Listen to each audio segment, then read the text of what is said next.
Le plus grand vendeur de rêves de l'histoire. Partie 11. Travailler la personnalité jusqu'à la dernière minute.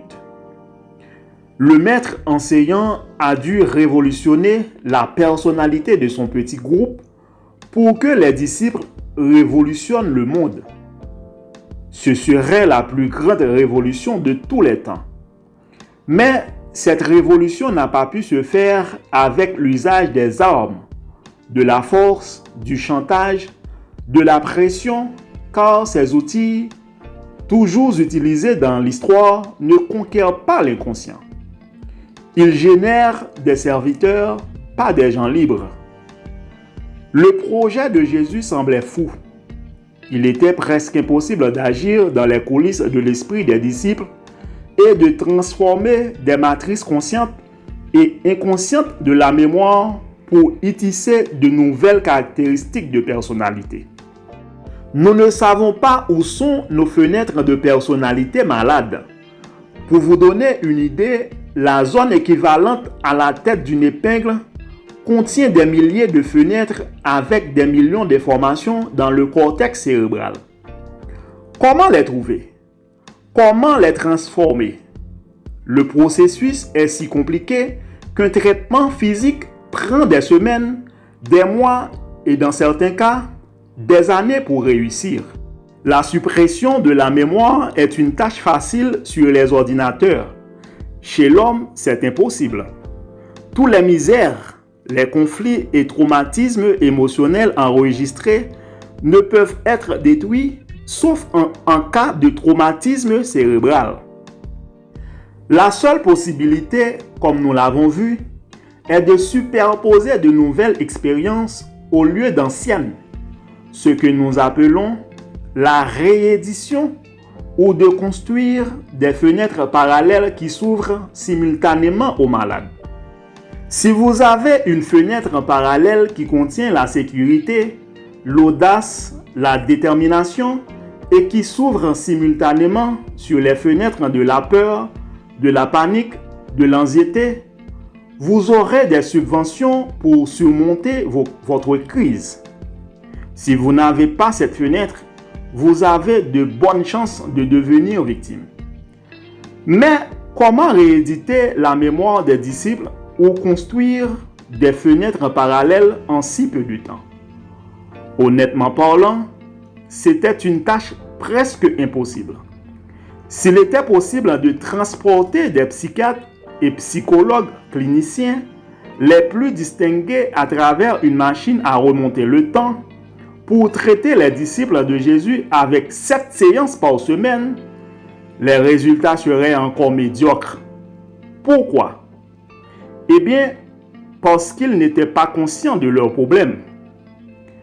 Le grand défi pour la réussite d'un traitement psychologique n'est pas la dimension d'une maladie, mais la prise de conscience du patient de la maladie et sa capacité à intervenir dans sa dynamique. En effet, mes chers amis, pourquoi est-il si difficile de changer de personnalité? Eh bien, la réponse est simple. C'est parce qu'il est tissé par des milliers de fichiers complexes et contient des milliards d'informations et d'expériences. Nous n'avons pas les outils pour changer comme par magie ces fichiers qui sont liés de manière multifocale, qui changent rapidement les fenêtres de la peur, de l'impulsivité, de la timidité, de la tristesse. En médecine biologique, certains traitements sont rapides. En médecine psychologique, il est nécessaire de réécrire les chapitres de l'histoire stockés en mémoire. Les disciples avaient des milliers, voire des millions de fenêtres malades. Ils ont continuellement testé leur maître pendant plus de 3 ans. Jésus les a patiemment formés. Le maître des maîtres a montré qu'il avait la plus haute connaissance de la psychologie. Il connaissait le processus de transformation de la personnalité. Il n'a jamais fait de miracle dans la personnalité humaine, car il savait que c'est un domaine de réédition difficile à opérationnaliser. Il a consciemment créé des environnements pédagogiques sur les plages, dans les collines, dans les synagogues, pour produire des expériences riches qui pourraient se superposer aux zones malades de l'inconscient des disciples. Je pense qu'il a fait la plus grande formation de la transformation de personnalité de tous les temps. Jésus-Christ a programmé comme un microchirurgie qui dissèque les petits vaisseaux et les nerfs, les situations et les environnements pour former et transformer les disciples. Chaque parabole, chaque geste devant les marginalisés qui le cherchaient et chaque attitude face à une situation de persécution étaient des laboratoires où se déroulait cette formation.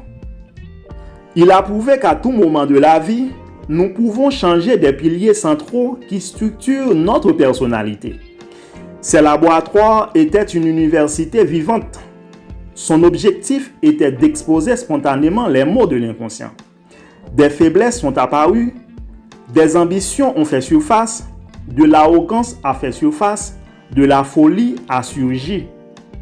Ces laboratoires ont accéléré le processus de traitement psychiatrique et psychothérapeutique. Après des années d'analyse détaillée, on est venu à comprendre le processus utilisé par le maître des maîtres. Tous ces comportements avaient une cible invisible à l'œil. Lorsqu'il était gentil avec une prostituée, il s'occupait des préjugés des disciples. Lorsqu'il était audacieux dans des situations à risque, il faisait face à leur insécurité. Enfin, moi dis un pile merci à tous les amis qui t'ont regardé vidéo ça avec un pile attention. Si vous aimez travail ça et vous avez souhaité nous continuer, pas jamais négliger quitter un like, pas jamais oublier partager. Si toutefois vous pouvez abonner avec Chanel Décadet 140 ans, moi t'aimerais faire ça kounya, une façon pour pas jamais rater aucune vidéo mieux. C'est tes amis ou Jean-Ernest Cadet, que bon Dieu béni ou. N'a rencontré tout de suite sur même plateforme nan yon l'autre fois pour une autre vidéo. Bye bye tout le monde.